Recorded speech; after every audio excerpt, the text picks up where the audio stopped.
Hello friends, हूँ अजय परमार अपनी YouTube channel Deepam ज्ञान क्रांति में आपનું हार्दिक स्वागत करूँ છું। मित्रों, आज हूँ तमारा माटे ધોરણ 11 કોમર્સનું વાણિજ્ય વ્યવસ્થા અને સંચાલન એનું 7મું ચેપ્ટર જાહેર ક્ષેત્ર, ખાનગી ક્ષેત્ર અને વૈશ્વિક સાહસનો વિડીયો લઈને આવ્યો છું। મિત્રો, આપણે ગયા વિડીયોમાં જાહેર ક્ષેત્ર અને તેની લાક્ષણિકતા વિશેની માહિતી મેળવી હતી। આ વિડીયોમાં આપણે જે જાહેર ક્ષેત્રના સ્વરૂપો છે એટલે કે ખાતાકીય સંચાલન, જાહેર નિગમ અને સરકારી કંપની, તો આના વિશેની માહિતી મેળવીશું। ખાતાકીય સંચાલન તો જે જાહેર ક્ષેત્રના એકમો છે તો એની અંદર ઘણા બધા શું છે ખાતાઓ હોય છે, એટલે કે નાણાં ખાતું હોય, સંચાલન ખાતું હોય, અંદાજપત્ર ખાતું હોય, રેલવે ખાતું હોય, તો એ અલગ અલગ ખાતું છે। ખાતાનું સંચાલન, ત્યારબાદ એની લાક્ષણિકતા, ત્યારબાદ જાહેર નિગમ એટલે કે LIC છે, ત્યારબાદ GSRTC છે। તો આવા જે જાહેર નિગમો છે એ તો એ જાહેર નિગમોની લાક્ષણિકતા અને સરકારી કંપની તો એ સરકારી કંપનીનો અર્થ અને એની લાક્ષણિકતા વિશેની આપણે માહિતી મેળવીશું। તો ચાલો જોઈએ આપણે સૌપ્રથમ તો જાહેર ક્ષેત્રના સ્વરૂપો। તો જાહેર ક્ષેત્રના મુખ્યત્વે 3 સ્વરૂપો છે। એક છે ખાતાકીય સંચાલન, ત્યારબાદ છે જાહેર નિગમ અને ત્યારબાદ છે સરકારી કંપની। એમાંથી સૌપ્રથમ જોઈશું આપણે ખાતાકીય સંચાલન। ખાતાકીય સંચાલન એટલે કે સરકારી ખાતું। શું હશે મિત્રો ખાતાકીય સંચાલન? તો એની અંદર શું હશે, અલગ અલગ ખાતા હશે। તો એ ખાતાનું સંચાલન કોના દ્વારા થશે? સરકાર દ્વારા। ઉદાહરણ લઈ લઈએ આપણે તો ટપાલ ખાતું। શું આવશે? ટપાલ ખાતું। તમને પણ અહીં એ જ ઉદાહરણ આપવામાં આવ્યું છે કે જેનું સંપૂર્ણ સંચાલન કોના હસ્તક હોય છે? તો સરકાર હસ્તક। કોની હસ્તક હોય છે? સરકાર હસ્તક। તો એ જે એની જે નાણાં ફાળવવાની પ્રક્રિયા છે, એના હિસાબો તૈયાર કરવાની, એની જે કર્મચારીઓ પસંદ કરવાની પ્રક્રિયા છે, તો એના વિશેની માહિતી આપણે મેળવીશું। સરકાર હંમેશા પોતાનું કામકાજ જુદા જુદા ખાતા દ્વારા સંભાળે છે। સ્વાભાવિક છે કે એક દ્વારા બધા જ ખાતાઓનું જે દેખરેખ છે દેખરેખ રાખી શકાતી નથી। આવા કોઈ સરકારી ખાતા દ્વારા જાહેર ક્ષેત્રનું સંચાલન થતું હોય તો તેને ખાતાકીય સંચાલન કહેવામાં આવે છે। એટલે કે કોઈ સરકારી ખાતા દ્વારા જાહેર ક્ષેત્રનું સંચાલન થતું હોય તો તેને ખાતાકીય સંચાલન કહેવામાં આવે છે। જાહેર ક્ષેત્રના એકમનું સંચાલન સરકારી અધિકારીઓ દ્વારા થાય છે અને બધા જ કર્મચારીઓ સરકારી કર્મચારી ગણાય છે। તો જે સંચાલન છે, ખાતાનું સંચાલન એ કોના દ્વારા થાય છે? તો સરકારી અધિકારીઓ દ્વારા। સ્વાભાવિક છે, સરકાર છે તો સરકાર દ્વારા જે અધિકારીઓ નિમવામાં આવે એના દ્વારા એનું સંચાલન થાય છે અને એના જે કર્મચારીઓ હોય છે બધા કર્મચારીઓ પણ શું ગણાય છે? તો સરકારી કર્મચારી ગણાય છે। શું ગણાય છે? સરકારી કર્મચારી ગણાય છે। અને આવા ખાતા કેન્દ્ર સરકાર અથવા તો રાજ્ય સરકાર દ્વારા સંચાલિત હોય છે। એટલે કે રાજ્ય સરકાર દ્વારા અથવા તો કેન્દ્ર સરકાર દ્વારા એમને ચલાવવામાં આવે છે। તેમને કેન્દ્ર અથવા તો રાજ્ય સરકારના નીતિ નિયમો લાગુ પડે છે। અને ઉદાહરણ તરીકે તમને આપવામાં આવ્યું છે ટપાલ ખાતું, ત્યારબાદ બીજું હતું રેલવે ખાતું। તો એ પણ કોના હસ્તક હોય છે? તો સરકાર હસ્તક, કે જે સરકારના નીતિ નિયમો હોય એ રાજ્ય સરકારના અને કેન્દ્ર સરકારના નીતિ નિયમો એમાં લાગુ પડે છે। એટલે કે જ્યારે કોઈ સરકારી ખાતા દ્વારા જાહેર ક્ષેત્રનું સંચાલન થતું હોય તો તેને શું કહેવામાં આવે છે? ખાતાકીય સંચાલન કહેવામાં આવે છે। હવે આપણે જોઈશું એ ખાતાકીય સંચાલનની લાક્ષણિકતા। તો સૌપ્રથમ છે નાણાંની ફાળવણી। તો નાણાંની ફાળવણી એટલે કે ખાતાકીય સંચાલનના ઉદ્યોગને નાણાંની જે ફાળવણી છે એ શેમાંથી કરવામાં આવશે? તો જે અંદાજપત્ર બહાર પાડવામાં આવે છે। મિત્રો, દર વર્ષે શું કરવામાં આવે છે? અંદાજપત્ર બહાર પાડવામાં આવે છે। તમે ઇકોનોમિક્સમાં ભણશો જ કે અંદાજપત્ર, તો અંદાજપત્રમાં દરેક ખાતા માટે એક જોગવાઈ કરવામાં આવે છે કે આ ખાતાનું આ વર્ષે આટલું બજેટ રહેશે, એટલે કે આટલી આવક છે, આટલો ખર્ચ છે, આટલો અંદરથી પ્રોફિટ થશે, કયા અંદર સુધારા કરવાના છે, કયું અંદરથી ઉમેરો કરવાનો છે, શું નવું લાવવાનું છે, શું જૂનું છે, તો એ વગેરે બધી જ બાબતો ક્યાં દર્શાવવામાં આવે છે? તો અંદાજપત્રમાં દર્શાવવામાં આવે છે। અને એ અંદાજપત્રમાં જે આવક નક્કી કરવામાં આવે કે જે નાણાંની ફાળવણી નક્કી કરવામાં આવે એ જે તે ખાતાને શું કરવામાં આવે છે? ગ્રાન્ટ સ્વરૂપે ફાળવવામાં આવે છે। અનુદાન સ્વરૂપે શું કરવામાં આવે છે? ફાળવવામાં આવે છે। અનુદાન એટલે શું થશે? Grant, GARNT। એ સ્વરૂપે દરેક ખાતાને શું કરવામાં આવે છે? તો એ રકમ ફાળવવામાં આવે છે, એટલે કે નાણાંની ફાળવણી। તો ખાતાકીય સંચાલનના ઉદ્યોગોને નાણાંની ફાળવણી સંબંધિત સરકારી અંદાજપત્રમાંથી થાય છે। એટલે કે નાણાં બાબતની કોઈ પણ ફાળવણી કરવાની હોય તો ક્યાંથી થાય છે? તો અંદાજપત્રમાંથી થાય છે। અને સરકારી ખાતાની આવક એ સરકારી તિજોરીમાં જમા થાય છે। સ્વાભાવિક છે, સરકારની આવક તો સરકારીની તિજોરીમાં જમા થશે અને એ જે તિજોરી છે એને શું કહેવામાં આવે છે? સંચિત નિધિ। શું કહેવામાં આવે છે? સંચિત નિધિ। અને એમાંથી જ દરેક જે કર્મચારીઓ છે, સરકારી કર્મચારીઓ, એને શું કરવામાં આવે છે? પગાર ચૂકવવામાં આવે છે। શું કરવામાં આવે છે? પગાર ચૂકવવામાં આવે છે। એટલે કે કર્મચારીઓ, સરકારી કર્મચારીઓ હોય, MLA હોય, MP હોય, ન્યાયાધીશો હોય, તો એ બધાને પગાર ક્યાંથી ચૂકવવામાં આવે છે? સંચિત નિધિમાંથી ચૂકવવામાં આવે છે। ક્યાંથી ચૂકવવામાં આવે છે? સંચિત નિધિમાંથી। ત્યારબાદ છે હિસાબોની જાળવણી। તો હવે જ્યારે પણ સરકારને લગતા હિસાબો આવશે તો એ હિસાબો કોણ કરશે? તો એ સરકારી ખાતાના હિસાબો એટલે કે જે જાહેર સાહસના જે હિસાબી સમિતિ હશે એ સરકારી ખાતાના હિસાબો શું કરશે? તૈયાર કરશે અને એની દેખરેખ પણ રાખશે. અને એના જે એક મહત્વનો વ્યક્તિ છે એનું નામ છે, એનું જે ઓડિટ છે એ નિયંત્રક અને મહાલેખા પરીક્ષક. કોણ છે? નિયંત્રક અને મહાલેખા પરીક્ષક એટલે કે કેગ. કેગ દ્વારા એના જે હિસાબો છે એની શું કરવામાં આવે છે? જાળવણી કરવામાં આવે છે અને એનું ઓડિટ કરવામાં આવે છે.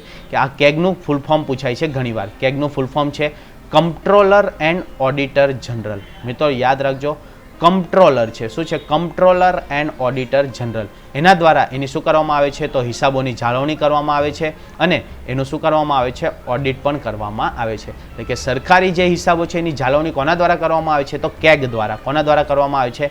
કેગ દ્વારા. અને કેગનું નામ શું છે? તો એ કેગનું ફૂલ ફોર્મ થાય છે કમ્પ્ટ્રોલર એન્ડ ઓડિટર જનરલ. અત્યારે જે છે આપણા જે છે એ છે મુર્મુ કરીને છે, જેમની સરનેમ શું છે? મુર્મુ. એ મુર્મુ અત્યારે આપણે કેગના શું છે? તો એ કેગના અત્યારે અધ્યક્ષ છે કે જે સરકાર દ્વારા નિમવામાં આવે છે. ત્યારબાદ આગળ વધીએ તો કર્મચારીઓની નિમણૂક. તો સરકારી ખાતું છે તો કર્મચારીની નિમણૂક પણ કોના દ્વારા થશે? તો સરકારી દ્વારા થશે.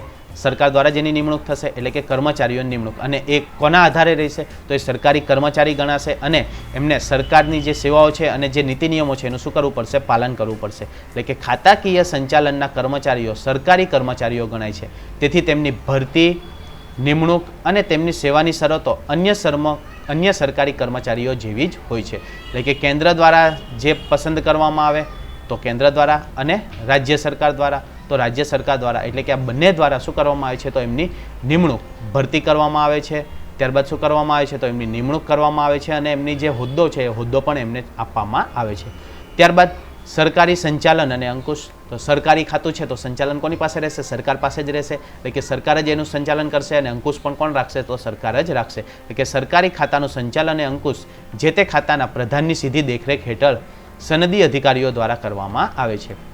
એટલે કે જે ખાતાઓના પ્રધાન બનાવવામાં આવ્યા હોય તો આપણે જોઈએ છે તો રેલવે મિનિસ્ટ્રી હોય અથવા તો જે શિક્ષણ મંત્રી હોય તો એ લોકોને શું કરવામાં આવે છે? તો એક ખાતું સોંપી દેવામાં આવે છે. તો એનું સંચાલન કોના દ્વારા કરવામાં આવે છે? તો જે તે એના પ્રધાન હોય એના દ્વારા એનું સંચાલન કરવામાં આવે છે. ત્યારબાદ છે ઉત્તરદાયિત્વ. તો જે તે સરકારી ખાતાના કાર્યોની જવાબદારી ખાતું સંભાળનાર પ્રધાનની હોય છે. કોની હોય છે? તો એનો જે પ્રધાન હોય એની એ જવાબદારી હોય છે. અને પ્રધાનનું પ્રત્યક્ષ ઉત્તરદાયિત્વ સંસદ કે વિધાનસભા પ્રત્યે હોય છે. એટલે કે જો રાજ્ય સરકાર હોય, શું હોય? રાજ્ય સરકાર હોય તો રાજ્ય સરકાર હોય તો કોને હસ્તક હશે? તો વિધાનસભા. કોને હસ્તક હશે? વિધાનસભા. અને કેન્દ્ર સરકાર હસ્તક હશે. શું હશે? કેન્દ્ર સરકાર હસ્તક. તો કોને આવશે? તો આવશે સંસદને. કોને આવશે? સંસદને જે છે એના પ્રત્યે જવાબદારી રહેશે. તો આ હતું આપણું સરકારી ખાતું. શું હતું? સરકારી ખાતું અને એની લાક્ષણિકતા. ત્યારબાદ આગળ વધીશું. ત્યારબાદ છે જાહેર નિગમ. જાહેર નિગમ એટલે શું યાદ રાખવાનું છે? તો LIC છે.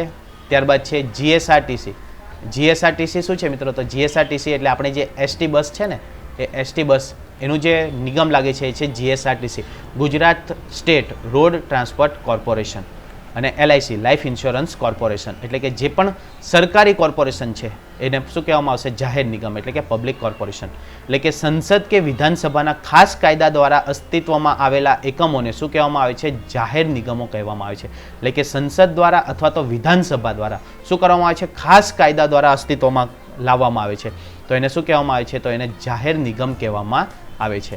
આ કાયદામાં નિગમની સત્તા, ફરજો, અધિકારો તથા જવાબદારીઓ અને કર્મચારીની નોકરી માટેના નિયમો અને સરકારી ખાતા સાથે કાયદાકીય સંબંધની જોગવાઈ કરવામાં આવે છે. એટલે કે આ જે નિગમો તૈયાર કરવામાં આવે તો નિગમો માટે શું છે? તો એ કાયદામાં એમની સત્તા, ફરજો, ત્યારબાદ અધિકારો એમના, ત્યારબાદ એમની જવાબદારીઓ અને કર્મચારીઓના નોકરી માટેના નિયમો અને સરકારી ખાતા સાથે કાયદાકીય સંબંધની જોગવાઈઓ કરવામાં આવતી હોય છે. અહીં ઉદાહરણ તરીકે આપણને આપવામાં આવ્યું છે ભારતીય જીવન વીમા નિગમ એટલે કે LIC.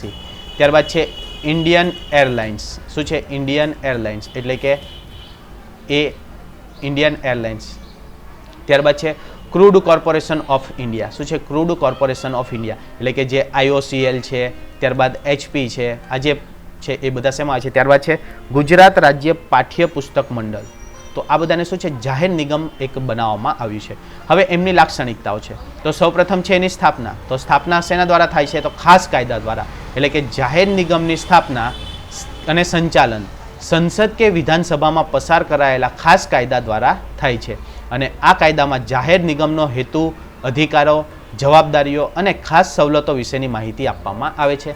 કોના દ્વારા કરવામાં આવે છે, તો સરકાર દ્વારા. સરકાર કોના દ્વારા, એટલે કે સંસદ અને વિધાનસભા. હવે સંસદમાં મુખ્યત્વે 3 વ્યક્તિ આવે છે. કોણ કોણ આવે, તો રાષ્ટ્રપતિ, ત્યારબાદ રાજ્યસભા અને ત્યારબાદ આવશે લોકસભા.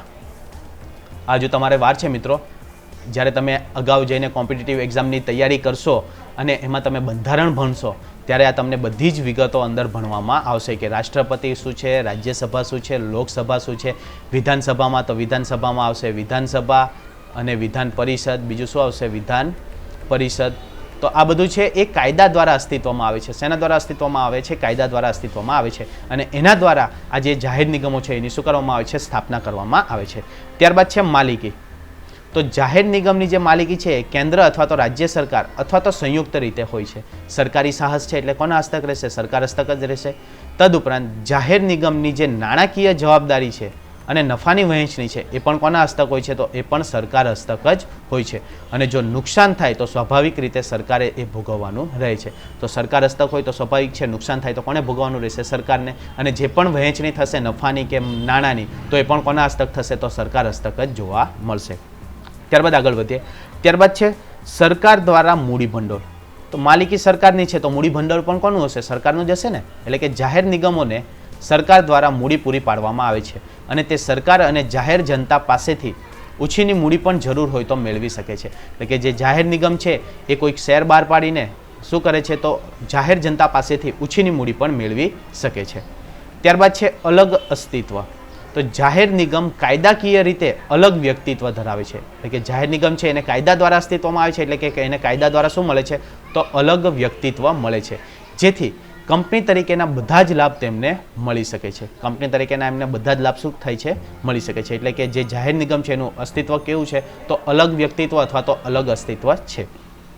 ત્યારબાદ છે સંચાલનમાં સ્વતંત્રતા. એટલે કે જે નિગમ છે નિગમની માલિકી કોની હોય છે, સરકારની હોય છે. તદ ઉપરાંત એના જે સંચાલન છે, સંચાલન માટે શું કરવામાં આવે છે, તો એને સ્વાયત્તતા આપવામાં આવે છે કે એના જે અધિકારીઓ હોય એ અધિકારીઓ એને શું કરી શકે છે, તો એનું સંચાલન કરી શકે છે. અને રોજબરોજના કાર્યોમાં જે પ્રધાન છે એના અધિકારીઓ છે, જે એના મોભીઓ છે એ એને દખલગીરી કરી શકતા નથી. એટલે કે નિર્ણયો લેવા માટે શું થાય છે, તો જાહેર નિગમને એક મોકળાશ મળી રહે છે. એ છૂટથી એમના નિર્ણયો લઈ શકે છે. એટલે કે નિગમની માલિકી કોની હોય છે, સરકારની હોય છે.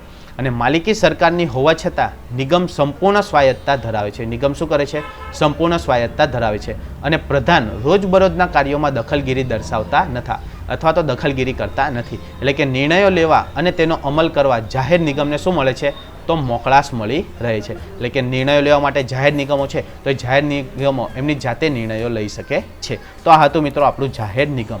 ત્યારબાદ જોઈશું આપણે કર્મચારીઓ માટેના નિયમો. તો જાહેર જે નિગમો છે એની અંદર કર્મચારી માટેના નિયમો. તો જાહેર નિગમો એટલે શું છે, તો સરકારી જ છે. તો એને માટે જે કર્મચારી અંગેના નિયમો છે, તો જાહેર નિગમોના કર્મચારીઓને સરકારી કર્મચારીઓના નિયમો લાગુ પડતા નથી. મિત્રો ખાસ યાદ રાખજો, ઘણીવાર OMRમાં પૂછાય છે કે કયા કર્મચારીઓને જાહેર નિગમોના જે જાહેર કર્મચારીઓના નિયમો છે લાગુ પડતા નથી અથવા તો સરકારી કર્મચારીના નિયમ લાગુ પડતા નથી. તો કયા નિગમોને આવશે, તો જાહેર નિગમોના કર્મચારીઓને. એટલે કે જાહેર નિગમના જે કર્મચારીઓ છે એમને નોકરીના નિયમો જે તે નિગમના કાયદા હશે એ કાયદા મુજબ જ રહેશે. શા માટે, તો જે જાહેર નિગમો છે એ જાહેર નિગમોની સ્થાપના કઈ રીતે થાય છે, તો ખાસ કાયદા કઈ રીતે થાય છે, તો ખાસ કાયદા દ્વારા એમની સ્થાપના થાય છે. એટલે કે એના જે નિયમો હોય એ નિયમોને આધારે જ શું કરવામાં આવે છે, તો કર્મચારીઓને એ નિયમો લાગુ પડે છે. એ નિયમો અનુસાર કર્મચારીઓને ફરજ બજાવવાની હોય છે. એટલે કે જે જાહેર નિગમ સ્થાપવામાં આવ્યું હોય અને એના જે નિયમો બનાવવામાં આવ્યા હોય તો નિયમો અનુસાર જ એને શું કરવાની હોય છે, ફરજ બજાવવાની હોય છે. ઘણી વખત તો શું થાય છે, તો સરકારના અધિકારીઓ જાહેર નિગમના સંચાલન માટે પ્રતિનિયુક્તિ એટલે કે ડેપ્યુટેશન ઉપર રાખવામાં આવે છે. એટલે કે જે સરકારી અધિકારીઓ હોય એમને જાહેર નિગમના સંચાલન માટે શું કરવામાં આવે છે, તો એમને એક પોસ્ટ આપવામાં આવે છે. એટલે કે પ્રતિનિયુક્તિ અથવા તો ડેપ્યુટેશન ઉપર એમને રાખવામાં આવે છે. ત્યારબાદ છે સંચાલક મંડળ દ્વારા સંચાલન. તો જાહેર નિગમ દ્વારા શું કરવામાં આવે છે? તો જાહેર નિગમ દ્વારા એક સંચાલક મંડળ બનાવવામાં આવે છે કે જેનું વહીવટ કોણ કરે છે? સંચાલક મંડળ દ્વારા કરવામાં આવે છે. અને સંચાલક મંડળની નિયુક્તિ કોના દ્વારા થાય છે? તો સરકાર દ્વારા કરવામાં આવે છે કે એ મંડળ જ શું કરશે? એનું સંચાલન કરશે. એટલે કે જાહેર નિગમોનો વહીવટ સંચાલક મંડળ સંભાળે છે અને સંચાલક મંડળની નિયુક્તિ કોણ કરે છે? તો સરકાર કરે છે. અને જાહેર જીવનમાં વ્યસ્ત વ્યક્તિઓ, સફળ ધંધાદારીઓ, વ્યવસાયમાં નિષ્ણાત હોય તેવા વ્યક્તિઓને જાહેર સરકારની જે મંડળી હોય એમાં નીમવામાં આવે છે. સંચાલક મંડળ નીતિ ઘડતરનું કાર્ય કરે છે. સંચાલક મંડળ શું કરે છે? નીતિ ઘડતરનું કાર્ય કરે છે. જ્યારે મુખ્ય વ્યવસ્થાપક તેના અમલનું અને નીતિ અનુસાર રોજબરોજના વહીવટનું કામ સંભાળે છે. એટલે કે જે એનો મુખ્ય વ્યક્તિ હોય, મુખ્ય વ્યવસ્થાપક હોય, એ શું કરે છે? તો તેના અમલનું અને નીતિ અનુસાર શું કરે છે? રોજબરોજના જે કાર્ય હોય અથવા તો વહીવટ હોય એનું કામ સંભાળે છે. અને છેલ્લું શું છે? તો એ કોને જવાબદાર હોય છે? તો સંસદને અને વિધાનસભાને જવાબદાર હોય છે. શા માટે? તો સંસદ અને વિધાનસભા દ્વારા જ શું કરવામાં આવે છે? તો સંસદ અને વિધાનસભા દ્વારા જ એક કાયદો ઘડવામાં આવે છે. શું કરવામાં આવે છે? કાયદો ઘડવામાં આવે છે. માટે એ કોને જવાબદાર રહેશે? તો એ સંસદ અને વિધાનસભાને જ જવાબદાર રહેશે. એટલે કે નિગમની કાર્યવાહીનો અહેવાલ સંસદ વિધાનસભા સમક્ષ મૂકવામાં આવે છે અને તે માટે જે નિગમો અથવા તો ગ્રાહકોના અથવા તો જાહેર જનતાના ભોગે વધુ નફો કમાવાની વૃત્તિ રાખી શકતા નથી. સરકાર સમક્ષ એને જવાબદારી હોય છે એટલે કે ગ્રાહકો પાસેથી વધુ નફો કમાઈ શકતા નથી. તો આપણે એસટી બસ જોઈએ તો એસટી બસમાં જે અન્ય ખાનગી જે ટ્રાન્સપોર્ટ કંપની છે એના કરતાં એસટી બસમાં આપણને ભાડું કેવું હોય છે? તો ભાડું શું હોય છે? ઓછું હોય છે. ભાડું કેવું હોય છે? ઓછું હોય છે. એટલે કે એની નફો કમાવાની વૃત્તિ હોતી નથી. આથી સંસદ અને વિધાનસભાનો શું રહે છે? એના પર સંપૂર્ણ અંકુશ જોવા મળે છે. સંસદ અને વિધાનસભા પર શું જોવા મળે છે? એનો સંપૂર્ણ અંકુશ જોવા મળે છે. તો આ હતું આપણું જાહેર નિગમ. ત્યારબાદ આવે છે સરકારી કંપની. સરકારી કંપની એટલે કે ગવર્મેન્ટ કંપની કોના હસ્તક હશે? તો સરકાર હસ્તક. કઈ રીતે એની સ્થાપના કરવામાં આવશે? તો સરકારી કંપનીના જે કંપનીના ધારાધોરણો છે અથવા તો જે નિયમો છે અથવા તો કંપનીના જે કાયદા છે એના દ્વારા શું કરવામાં આવશે? એની સ્થાપના કરવામાં આવે છે. એટલે કે સરકારી કંપનીની સ્થાપના અને સંચાલન ભારતીય કંપની ધારા અનુસાર કરવામાં આવે છે. અત્યારે જે ભારતીય કંપની એક્ટ છે એટલે કે કંપની ધારો 2013 અસ્તિત્વમાં આવ્યો છે. એના દ્વારા એનું શું કરવામાં આવે છે? સંચાલન કરવામાં આવે છે. હવે કંપની ધારા મુજબ જે કંપનીમાં 51% શેર માલિકી 51% શેરની માલિકી જો સરકાર હસ્તક હોય, શું હોય? સરકાર હસ્તક હોય તો એવી કંપનીને શું કહેવામાં આવશે? તો એવી કંપનીને સરકારી કંપની કહેવામાં આવશે. શું કહેવામાં આવશે? સરકારી કંપની કહેવામાં આવશે. એટલે કે આવી કંપનીઓનો હેતુ શું છે? સંપૂર્ણપણે ધંધાકીય હોય છે અને ખાનગી ક્ષેત્રની કંપનીઓ સાથે હરીફાઈ પણ કરતી જોવા મળે છે. જો અહીં આપવામાં આવ્યું છે કે ભારતીય કંપની ધારા અનુસાર સરકારી કંપની એ એવી કંપની છે કે જેમાં સરકારની મૂડીનું પ્રમાણ ઓછામાં ઓછું 51% હોય અને સરકારની મૂડી એટલે કે કોની મૂડી? તો કેન્દ્ર સરકાર, રાજ્ય સરકાર અથવા તો કેન્દ્ર અને રાજ્ય સરકાર અથવા તો એકથી વધુ રાજ્ય સરકારોની મૂડી ગણવામાં આવે છે. એટલે કે કંપનીના સંચાલનમાં સરકાર પોતાનું પ્રભુત્વ પુરવાર કરી શકે છે. એટલે કે 51% શેર માલિકી જો સરકારની હોય તો એવી કંપનીને શું કહેવામાં આવે છે? સરકારી કંપની કહેવામાં આવે છે. સરકારી કંપનીમાં શેર રાષ્ટ્રપતિના નામે ધારણ કરવામાં આવે છે. મિત્રો ખાસ યાદ રાખજો, સરકારી કંપની હોય એની અંદર શેર કોના નામે ધારણ કરવામાં આવે છે? તો રાષ્ટ્રપતિના નામે ધારણ કરવામાં આવે છે. શા માટે? તો રાષ્ટ્રપતિ છે એ આપણા ભારત સરકારની શું કહેવામાં આવે છે? તો ભારત સરકારની પ્રથમ વ્યક્તિ ગણવામાં આવે છે. શું ગણવામાં આવે છે? પ્રથમ વ્યક્તિ ગણવામાં આવે છે. કોઈ પણ કાર્ય થાય, કોઈ પણ ખરડો બને તો એને પર કોની સાઇન હોય છે? તો રાષ્ટ્રપતિની સાઇન અવશ્ય જોવા મળે છે. માટે એ જે સરકારી કંપનીના શેર છે એ પણ કોના નામે ખરીદવામાં આવે છે? તો રાષ્ટ્રપતિના નામે ખરીદવામાં આવે છે. સરકાર બહુમતીથી શેર ધારક હોવાને કારણે કંપનીના સંચાલન ઉપર સરકારી અંકુશ રહે છે. માટે આવી કંપનીને શું કંપની કહેવામાં આવે છે? તો સરકારી કંપની તરીકે ઓળખવામાં આવે છે. સામાન્ય રીતે સૌથી વધુ મૂડીરોકાણ જેનું હશે એનું જ શું જોવા મળશે? તો એનું જ સંચાલન અને અંકુશ જોવા મળશે. એટલે કે 51% મૂડી માલિકી જો સરકારની હોય તો એના પર અંકુશ પણ કોનું રહેશે? તો સરકારનો જ અંકુશ જોવા મળશે. ત્યારબાદ જોઈશું એની લાક્ષણિકતા એટલે કે સ્થાપના. તો સ્થાપના તો કોના દ્વારા થશે? તો ભારતીય કંપની ધારાની જોગવાઈ અનુસાર. ભારતીય કંપની ધારો 2013ની જોગવાઈ અનુસાર શું કરવામાં આવશે? તો સરકારી કંપનીની સ્થાપના કરવામાં આવશે. પહેલા કંપની ધારો હતો 1956. એ 1956ના કંપની ધારામાં સુધારો કરીને કયો કંપની ધારો લાવવામાં આવ્યો છે? 2013. ત્યારબાદ જોઈએ તો ત્યારબાદ હતું અલગ અસ્તિત્વ. તો કાયદાકીય એ શું ધરાવે છે? અલગ અસ્તિત્વ ધરાવે છે. એટલે કંપની પોતે અલગ કાયદાકીય વ્યક્તિ તરીકે અસ્તિત્વ ધરાવે છે. માટે કંપનીની કોઈ પણ વ્યક્તિ સામે પોતાના નામથી દાવો કરી શકે નહીં કે અન્ય કોઈ વ્યક્તિ કંપની સામે દાવો કરી શકે છે. ઓકે, કંપની શું છે? એક અલગ વ્યક્તિત્વ ધરાવે છે. એટલે કે એનું માલિકથી વ્યક્તિત્વ કેવું હોય છે? અલગ હોય છે. એટલે કે કોઈ પણ વ્યક્તિ સામે કંપની દાવો કરી શકે છે અથવા તો કોઈ પણ વ્યક્તિ કંપની સમક્ષ શું કરી શકે છે? દાવો કરી શકે છે. એટલે કંપની પોતાના નામથી અન્ય વ્યક્તિઓ સાથે કરાર પણ કરી શકે છે અને મિલકતોમાં પોતાના નામથી પણ મિલકતો ધારણ કરી શકે છે. એટલે આપણે જોઈએ તો જે રિલાયન્સ કંપની છે, તો રિલાયન્સ કંપની છે પોતાના નામથી મિલકત ધારણ કરી શકે છે. એના જે શેર બહાર પાડે છે પણ પોતાના નામથી બહાર પાડે છે કે એનું વ્યક્તિત્વ શું છે? તો માલિકોથી એનું વ્યક્તિત્વ અલગ છે. ત્યારબાદ છે મૂડી. તો આપણે અગાઉ જ જોઈ ગયા કે 51% ઓછામાં ઓછી કેટલી ટકા? તો 51% મૂડી કોની હોય છે? તો 51% મૂડી સરકારની હોય છે. ત્યારબાદ વહીવટ. તો વહીવટ કોના દ્વારા કરવામાં આવે છે? તો કંપનીનો જે સરકારી કંપની છે તો એ સરકારી કંપનીનો વહીવટ સરકાર દ્વારા કરવામાં આવે છે અને એ કંપનીની ધારાધોરણ મુજબ કરવામાં આવે છે. ત્યારબાદ છે કર્મચારીઓની નિમણૂક. તો સરકારી કર્મચારી છે એટલે સરકારી કંપનીમાં કર્મચારીઓની નિમણૂક કંપનીએ પોતે નક્કી કરેલા ધારાધોરણ અનુસાર થાય છે. કોના દ્વારા થાય છે? તો કંપનીએ નક્કી કરેલા ધારાધોરણ અનુસાર કરવામાં આવે છે. તો મિત્રો આ હતું સરકારી કંપની. ત્યારબાદ હતું સભ્યોની નિમણૂક. ત્યારબાદ શું હતું? સભ્યોની નિમણૂક. તો સરકારી કંપની છે તો સભ્યોની નિમણૂક કોના દ્વારા થશે? તો કંપનીના સંચાલક મંડળના બધા જ સભ્યોની નિમણૂક કોણ કરે છે? તો સરકાર દ્વારા કરવામાં આવે છે. સ્વાભાવિક છે, સરકાર છે તો સરકાર દ્વારા જ કરવામાં આવશે. ત્યારબાદ છે ઓડિટરની નિમણૂક. તો ઓડિટરની નિમણૂક પણ કોણ કરશે? તો સરકાર જ કરશે, પરંતુ એનો અહેવાલ ક્યાં રજૂ કરવામાં આવશે? તો અહેવાલ સંસદ કે વિધાનસભામાં રજૂ કરવામાં આવશે.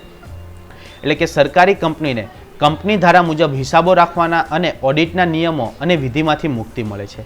કે એમને જે સરકારી કંપની સરકારના જે ધારાધોરણો છે એ મુજબ નિયમો અને વિધિમાંથી શું મળે છે? મુક્તિ મળે છે. પરંતુ ઓડિટરની નિમણૂક કોણ કરે છે? સરકાર કરે છે. અને મોટે ભાગે કોના દ્વારા કરવામાં આવે છે? તો કેગ દ્વારા. કોના દ્વારા કરવામાં આવે છે? કેગ દ્વારા. એટલે કે કમ્પ્ટ્રોલર એન્ડ ઓડિટર જનરલ દ્વારા એની નિમણૂક કરવામાં આવે છે. અને વાર્ષિક અહેવાલ સંસદમાં અને વિધાનસભામાં રજૂ કરવામાં આવે છે. કોણ રજૂ કરાવે છે? તો સંસદમાં રાષ્ટ્રપતિ રજૂ કરાવે છે અને વિધાનસભામાં રાજ્યપાલ એ જે અહેવાલ છે એ રજૂ કરાવે છે.